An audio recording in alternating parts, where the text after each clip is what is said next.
Shalom, shalom, shalom, que le Seigneur vous bénisse. J'espère que vous vous portez bien. Moi, je me porte très bien. Je vais très bien. Et aujourd'hui, dans notre étude selon les orientations du Seigneur, nous allons aborder un autre passage biblique, prendre un autre passage de la Bible que nous allons étudier ensemble, que nous allons voir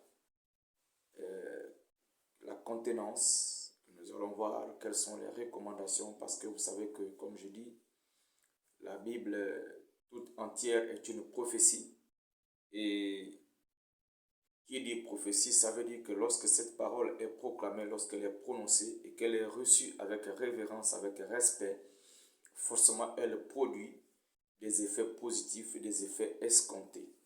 Alors c'est pourquoi je te dis, toi qui es encore sceptique vis-à-vis de la parole de Dieu, je te dis, change ta manière de recevoir la parole de Dieu, change ta manière d'appréhender la parole de Dieu et change ta manière de croire et surtout d'adorer. Et je vais déjà te demander de partager, de liker, mais également de ne pas manquer de t'abonner. Parce que partager, c'est un moyen d'évangélisation. Ce sont des orientations du Saint-Esprit.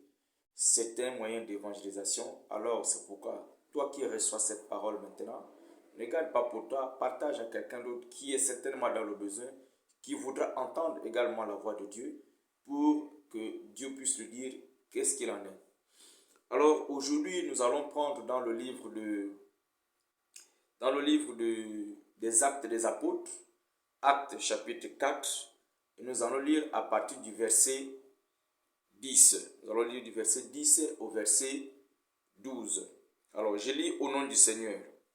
Sachez-le tous, et que tout le peuple d'Israël le sache. C'est par le nom de Jésus-Christ de Nazareth que vous avez crucifié et que Dieu a ressuscité des morts. C'est par lui que cet homme se présente en pleine santé devant vous. Jésus est la pierre rejetée par vous qui bâtissez et qui est devenue la principale de l'angle. Il n'y a de salut en aucun autre, car il n'y a sous le ciel aucun autre nom qui ait été donné parmi les hommes par lequel nous devions être sauvés. Puisse Dieu bénir encore la lecture de sa parole. Alors, bien-aimés dans le Seigneur, nous venons de voir là encore une fois de plus combien de fois le nom de Jésus revêt un caractère spécifique, un caractère spécial, un caractère, mais alors là, que certainement beaucoup n'ont pas encore compris que c'est un nom différent des autres noms, que c'est un nom qui revêt des potentialités, un pouvoir divin, un pouvoir surnaturel, un pouvoir qui transforme la vie d'une personne, un pouvoir qui change les choses dans la vie d'une personne. Alors nous venons de voir ici que ici il était question des hommes de Dieu, des serviteurs de Dieu qui ont prié pour un malade et le malade a été guéri. Alors on leur posera la question de savoir le miracle que vous venez d'accomplir. C'est au nom de qui et par quel pouvoir vous avez fait ce miracle? Ils ont dit non. Ce miracle, c'est au nom de Jésus. Le miracle, la personne qui était malade, qui aujourd'hui est déjà ressuscitée et qui aujourd'hui est déjà rétablie, qui est potent, qui a retrouvé ses forces, qui a retrouvé ses facultés. C'est au nom de Jésus. Et le nom de Jésus que vous avez refusé, ils leur ont même fait savoir que vous avez crucifié Jésus pensant peut-être qu'il ne pouvait plus rien faire. Mais non, Jésus continue à faire. Jésus a continué à faire son travail au travers des apôtres. Mais Jésus continue encore à faire le même travail de nos jours. Jésus n'a pas changé de valeur. Jésus a gardé la même valeur du temps qu'il a vécu lui-même sur terre et du temps des apôtres.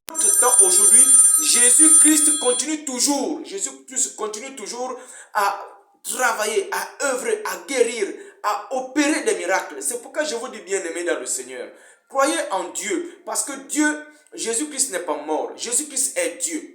Oui, pour certains qui pensent que Jésus-Christ n'est pas Dieu, je vais te dire, Jésus-Christ est Dieu. Il est 100% Dieu. C'est pourquoi il pouvait déclarer que moi et mon Père, nous sommes un. Alors si quelqu'un dit moi et mon Père, nous sommes un, parce qu'il pouvait dire que ce que moi je fais, je ne le fais pas de moi-même, je le fais quand le Père me demande de le faire. Et lui et moi, nous sommes un. Moi, je suis dans le Père et le Père est au-dedans de moi. Donc, lui et moi, nous sommes une seule et même personne. Si Jésus et Dieu sont une seule et même personne, ça veut dire que Dieu, c'est Jésus-Christ. Jésus-Christ, c'est Dieu. Alors, Dieu n'a jamais changé. Jésus-Christ n'a pas changé. Quand il est venu sur terre, les actes, les œuvres qu'il a accomplis, les miracles qu'il a accomplis, aujourd'hui encore, il continue à accomplir. Il a accompli les actes avec les apôtres. C'est pourquoi le livre des actes des apôtres. Les actes des apôtres ici ont été les actes, si vous voulez, du Saint-Esprit au travers des apôtres qui ont été relatés. Et ces mêmes actes, aujourd'hui, la même église qui croit à Dieu, qui croit au Seigneur Jésus-Christ comme Seigneur et Sauveur, la même église qui ne fait exception d'aucun passage biblique, qui ne fait pas le choix d'un certain nombre de passages bibliques, qui croit à toute la Bible, de la Genèse à Apocalypse, qui ne dit pas non, ce passage-là c'était réservé pour une église interne, c'était réservé pour l'église interne, c'était réservé... Non, l'église qui accepte, l'église du Dieu vivant, l'église du Dieu véritable, le Seigneur Jésus-Christ, le Dieu omniscient, omnipotent, omniprésent, qui accepte sa parole dans la totalité. Parce qu'aujourd'hui, nous avons un problème. Aujourd'hui, nous choisissons des passages bibliques. Quand le passage biblique arrange la personne ou arrange l'homme de Dieu, le serviteur de Dieu, il va s'apitoyer sur ce passage. Mais quand le passage ne l'arrange pas, quand le passage n'arrange pas les choses qu'il fait, ou alors la vie qu'il mène, conformément à la parole de Dieu, il dit ça c'était pas pour nous, ça c'est pas réservé pour nous, ça c'était réservé pour une autre église. Mais bien aimé dans le Seigneur, si cela en est ainsi, alors toute la Bible ne nous appartient pas parce que la Bible appartient au peuple d'Israël. Dieu, cette Bible-là ne nous concerne pas. Mais si Dieu a permis que nous puissions être inclus par la prédication de Paul, parce que c'est Paul qui avait été mandaté pour aller porter l'évangile auprès des gentils, des nations que nous sommes. Parce qu'à cette époque-là, nous ne connaissions pas. Or, il fallait que Paul vienne avec l'évangile, avec la parole de Dieu vers nous. C'est pourquoi Dieu a permis l'aveuglement du peuple d'Israël pour nous permettre d'entrer comment on appelle ça, dans son dessein, dans le dessein de Dieu. Alors, nous voyons ici que un malade a été guéri par le nom de Jésus. Alors, bien-aimé dans le Seigneur, toi qui es en train de vouloir bâtir quelque chose dans ta vie, toi qui es en train de vouloir faire quelque chose dans ta vie, si tu veux que ton édifice soit solide, si tu veux que ton édifice ne puisse pas, peu importe les vents, peu importe les secousses, que quand les vents, les tempêtes vont venir, que ton édifice soit solide. Bien-aimé dans le Seigneur, je te dis, associe Jésus, associe le nom de Jésus, associe la personne de Jésus dans ton édifice, dans tout ce que tu investis. La Bible dit, dans le livre de Josué, chapitre 1er, à partir du verset 1er, la Bible dit ceci, que Josué est mon serviteur, fils de Nun, toi, serviteur de Moïse, ne te sépare jamais de cette parole. Médite-la nuit et jour. Médite-la nuit et jour, afin que tu puisses avoir le succès dans toutes tes entreprises. Toutes les entreprises. Ça veut dire que tout ce que tu voudras entreprendre, tout ce que tu voudras faire, si tu associes la personne de Jésus, si tu prends le nom de Jésus, tu mets devant, le nom de Jésus devient le pare-choc. Jésus-Christ devient le pare-choc des difficultés, des problèmes qui vont venir, des tempêtes qui vont se lever. Si tu bâtis une maison sur du sable, quand le vent viendra, lorsque le vent va souffler, la maison va s'en aller. Mais si tu bâtis cette maison sur un roc qui est la personne de Jésus, peu importe les secousses, peu importe les tempêtes, peu importe les vents, bien-aimé dans le Seigneur, laisse-moi te dire que quel que soit le problème qui va venir, tu resteras toujours debout. Tu seras debout. Tu vas faire face à cette difficulté. Pourquoi? Parce que la personne de Jésus-Christ est la personne qui va prendre le coup par rapport à toi. C'est lui qui va supporter les charges. C'est lui qui va supporter la décharge de toutes les tempêtes, de toutes les difficultés, de tous les problèmes qui vont survenir dans ta vie. C'est pourquoi, si tu veux avoir un édifice solide, si tu veux que ta vie soit une vie solide, si tu veux que peu importe les vents qui vont venir,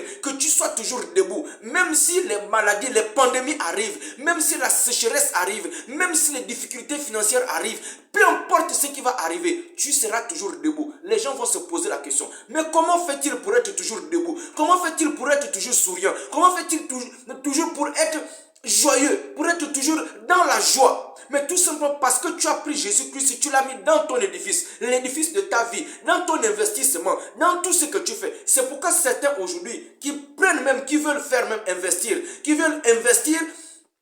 n'arrive pas à aller loin. À peine il a investi, quelques jours, quelques matins plus tard, quelques mois, quelques semaines plus tard, l'investissement tombe en ruine. Pourquoi? Mais tout simplement parce que tu l'as fait toi-même. Tu l'as fait par la chair, par ta propre pensée. Or, avant de démarrer quelque chose, avant de faire quoi que ce soit, associe Jésus. Prends la personne de Jésus. Le nom de Jésus est un bouclier dans tes affaires. Le nom de Jésus est un bouclier dans ta vie. Le nom de Jésus est un bouclier pour tes enfants. Le nom de Jésus est un bouclier pour ta maison. Dans tout ce que tu feras, le nom de Jésus sera toujours là. Si tu invoques le nom de Jésus avec respect, si tu prends le nom de Jésus comme étant ton partenaire, si tu prends Jésus comme partenaire dans tes affaires, bien aimé dans le Seigneur, je peux déjà te garantir que tes affaires iront toujours devant, iront toujours de l'avant. Et c'est pourquoi je te dis, lorsque j'ai parlé de la race des vainqueurs, je vous ai dit qu'il n'y a personne, et vous savez, je vais vous dire une chose. Frère Branham nous dit que peu importe, tu peux monter, descendre, tant que Dieu n'a pas décidé de la fin de tes jours, personne ne peut ôter ta vie.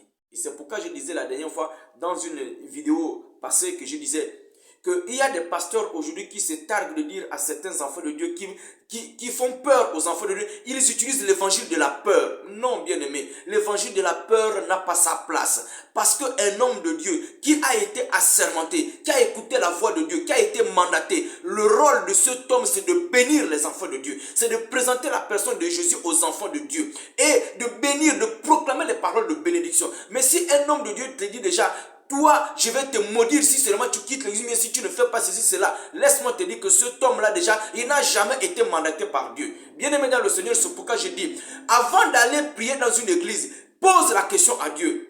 Dans ta maison, Seigneur, je veux aller là où il n'y a que toi-même qui prêche la parole par un homme que toi-même tu as mandaté, tu as choisi. Parce que nous sommes nombreux certainement comme serviteurs de Dieu. Mais il y a serviteurs et serviteurs. Parce que le malin aujourd'hui est rentré dans certains hommes qui aujourd'hui n'ont rien à voir avec le sacerdoce de Dieu, qui se tiennent du haut de la chair, mais leur objectif n'est pas de présenter aux enfants de Dieu la personne de Jésus. Leur objectif est d'égarer les enfants de Dieu. Mais laissez-moi vous dire, là où il y a un homme de Dieu, l'homme de Dieu aura toujours peur de Dieu.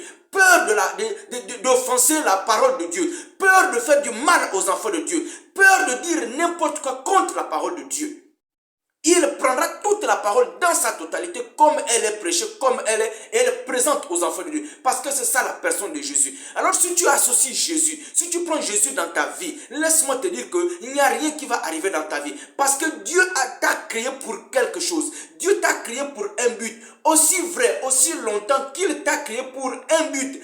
Personne ne pourra jamais prendre une décision contraire à la décision de Dieu. Personne ne pourra jamais décider le contraire que Dieu a décidé pour toi. Même si la personne est le magicien des magiciens, même s'il est le plus grand sorcier du village, du quartier, bien aimé dans le Seigneur, je te dis, il ne fera rien, il n'aura rien, il ne pourra rien te faire. Parce que Dieu n'en a pas encore décidé. Si Dieu n'a pas décidé que aujourd'hui ton jour est arrivé, c'est pourquoi laisse-moi te dire, même les gens qui meurent, soi-disant, il a été empoisonné, il a été fait ceci, il a été tué, c'est parce que Dieu avait écrit que le jour de ta mort sera comme ça. Mais Dieu ne peut pas accepter qu'on te prenne sans que lui-même il ne décide, sans que lui-même il ne n'ouvre la porte pour que ton jour puisse arriver. Aussi vrai que Dieu est Dieu, il est amour, il ne permettra pas que quelqu'un joue avec ta vie. Alors c'est pourquoi je te dis, si tu veux que ton édifice soit solide, si tu veux que ta vie soit une vie solide, bâtie sur le roc qui est la personne de Jésus, solide et ferme, alors laisse-moi te dire, associe la personne de Jésus dans ta vie, associe la personne de Jésus dans tout ce que tu entreprendras. Nous venons de voir ici que Jésus est la pierre principale de l'angle. Ça veut dire que si tu bâtis une maison et que le poteau central, vous voyez dans les maisons, il y a toujours un poteau qui est le centre de la maison. Si ce poteau est fragile, tu peux en être sûr que ta maison ne tiendra pas longtemps. Mais prends Jésus-Christ comme le poteau central. Prends Jésus-Christ comme l'encre de ta vie. Vous voyez un bateau quand il est dans l'eau. Si le bateau... on ne jette pas l'encre dans l'eau, dans la profondeur des océans. Le bateau va, chaque fois qu'il y aura un mouvement, les vagues, le bateau va se déplacer, il va arriver jusqu'à je ne sais où. Alors, prends Jésus-Christ comme l'encre de ta vie. Prends Jésus-Christ comme le poteau central de ta vie, le poteau central de tes affaires. Tout ce que tu voudras entreprendre, commence d'abord par associer Jésus-Christ. Prends d'abord Jésus-Christ comme associé, comme partenaire dans tout ce que tu veux entreprendre. Et à partir de ce moment, tu peux déjà alors investir. Parce que quand tu lui demanderas comment dois-tu t'y prendre, qu'est-ce que tu dois faire pour réaliser une telle chose, alors en ce moment, il te conduira. Il te dira, voici comment tu dois t'y prendre, voici comment tu dois faire. Nous connaissons des échecs cuisants, c'est parce que nous prenons les décisions nous-mêmes. Or, un enfant de Dieu ne peut pas prendre une décision sans associer Dieu, sans d'abord demander l'aval de Dieu. C'est pourquoi même dans certains mariages, vous allez voir qu'ils sont mariés aujourd'hui. Avant même un an, les problèmes éclatent dans le foyer et ils ne sont plus capables de gérer les problèmes. Et il y a même des séparations en cascade. Mais pourquoi? Parce que ce mariage, Dieu n'avait pas été au départ. C'est pourquoi avant même de t'engager dans quoi que ce soit, associe Jésus-Christ. Avant de prendre la décision de te marier, demande d'abord à Dieu. Si l'homme que tu as choisi, si la femme que tu as choisie est la femme qu'il te faut et la femme qui va passer le reste de ses jours, avec toi à tes côtés. Parce que lorsque tu as trouvé une femme digne, la meilleure de toutes les choses que Dieu puisse te donner après le Saint-Esprit, c'est une très bonne femme. Mais si tu ne trouves pas une très bonne femme, bien-aimé dans le Seigneur, c'est comme si tu avais pris, comment on appelle ça, une seringue remplie d'une maladie infectieuse. Tu étais injecté dans la chair. Et que va-t-elle faire? Elle va te ronger, elle va te pourrir la vie. Parce que cette femme, tu ne pourras pas la soutenir. Parce que ces affaires, si tu les fais sans associer Dieu, sans associer la personne de Jésus, les affaires ne vont pas marcher. Il y en a peut-être qui me diront, oui, mais il y en a qui font, il n'y a pas Jésus. Mais est-ce que tu sais quelle est la base? Est-ce que tu sais quelle est sa relation? Est-ce que tu sais où il est allé? Parce qu'aujourd'hui, on va te dire, oui, tel Nganga fait ceci, tel Nganga, ainsi de suite. Mais bien aimé dans le Seigneur, le travail des Nganga a un temps limité. Je vais déjà te dire une chose. Que si tu penses que les Nganga c'est des menteurs, je te dis c'est des menteurs. C'est des vrais menteurs. Il te fait croire que... Non, mais ce qui est sûr, c'est que quand tu arrives, il va invoquer des esprits. Les esprits qu'il invoque, c'est des esprits qui reviennent du monde des ténèbres. Il va te lier à ces esprits. Tu vas marcher là avec déjà une cohorte de démons des esprits du monde des ténèbres. Et quand tu vas marcher, laisse-moi te dire qu'après un temps, ça ne va plus marcher. Ce que ce Nganga aura fait, ça ne va plus marcher. Et tu verras à un moment donné,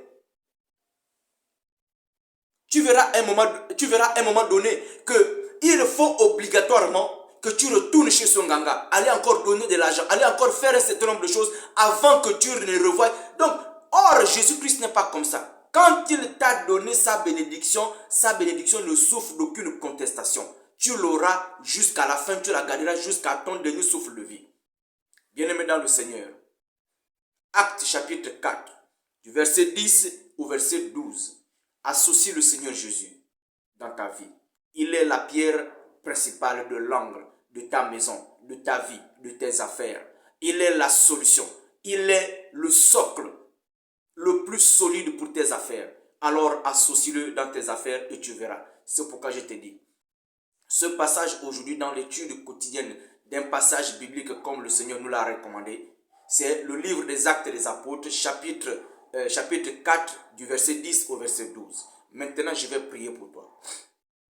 Seigneur éternel Dieu Tout-Puissant, Père, tu es le Dieu Tout-Puissant. Tu es, ô Père bien-aimé, la seule et l'unique chose véritable dont nous avons besoin dans nos affaires, dans nos vies, ô Père, dans tout ce que nous entreprenons, Seigneur Jésus. Alors accorde la grâce à chacun de tes enfants, Père bien-aimé, ô Dieu.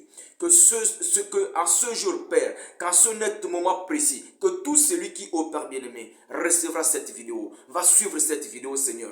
Que, oh Yahvé mon roi, que tu te révèles à lui. Que tu fasses de lui, Seigneur Jésus, ton partenaire. Que tu lui prennes, Seigneur Jésus, oh Dieu. Que tu lui prennes sous tes ailes, Seigneur. Et que, oh Père bien-aimé, que tu environnes, Seigneur Jésus, tout ce qu'il entreprend. Seigneur, là où sa vie était faible, Seigneur, que tu fortifies sa vie. Là où ses affaires ne marchaient pas, Père, oh Dieu de gloire, que ses affaires marchent maintenant au nom de Jésus. Je prie, Seigneur, en tant que ton serviteur, Père. J'implore ta grâce, oh Dieu. Ouvre maintenant, Seigneur Jésus, les portes de la bénédiction, Seigneur Jésus, dans la vie de chacun de tes enfants qui me suivent maintenant, Seigneur. Je bénis ton Saint-Nom, Seigneur, pour la grâce, pour la bénédiction que tu as déjà accordée. Seigneur, Père bien-aimé, oh Dieu, que celui qui est dans le besoin, Seigneur, que celui qui est accablé, Seigneur, Père bien-aimé, subvient à ses besoins, Seigneur. Que celui qui, Père bien-aimé, ne sait même plus où aller, ne sait plus que faire, ne sait plus à quel sens se vouer, Seigneur. Père, révèle-toi à lui, localise-le là où il est, Seigneur Jésus. Merci, Seigneur, pour la grâce. Père, celui qui est perdu, celui qui a perdu espoir, celui qui a perdu, oh Père,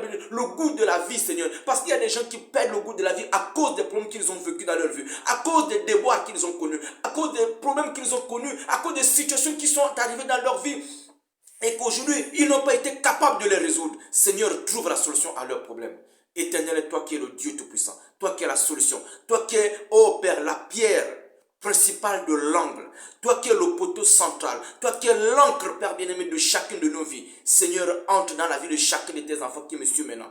Entre dans la vie de ma soeur, entre dans la vie de mon frère. Seigneur, je te prie, Dieu, je te bénis, je te rends la gloire. Merci, Père, pour la grâce. Merci, Seigneur, pour tous tes bienfaits. À partir d'aujourd'hui, Seigneur, je crois au Dieu, que tout celui qui a reçu cette parole, Seigneur Jésus, au Dieu, est déjà béni au nom de Jésus. Je déclare la bénédiction dans ta vie au nom de Jésus. Reçois la grâce, reçois la paix, reçois la bénédiction, reçois la restauration au nom de Jésus. Que tout ce qui ne marchait pas, que cela marche maintenant au nom de Jésus-Christ de Nazareth. Que là où tu étais bloqué, je te bloque au nom de Jésus-Christ de Nazareth. Que les poursuites que tu as, que les rêves que tu vois dans la nuit où on te poursuit, je déclare cela au nom de Jésus, que ces rêves s'arrêtent au nom de Jésus. Que là où tu voyais que tu manges dans la nuit, à partir d'aujourd'hui, je dis que ces initiations mystiques, Seigneur, s'arrêtent à partir de maintenant au nom de Jésus. Nous aurons l'occasion de parler de cela, des rêves que tu fais dans la nuit, des poursuites et des rêves dans lesquels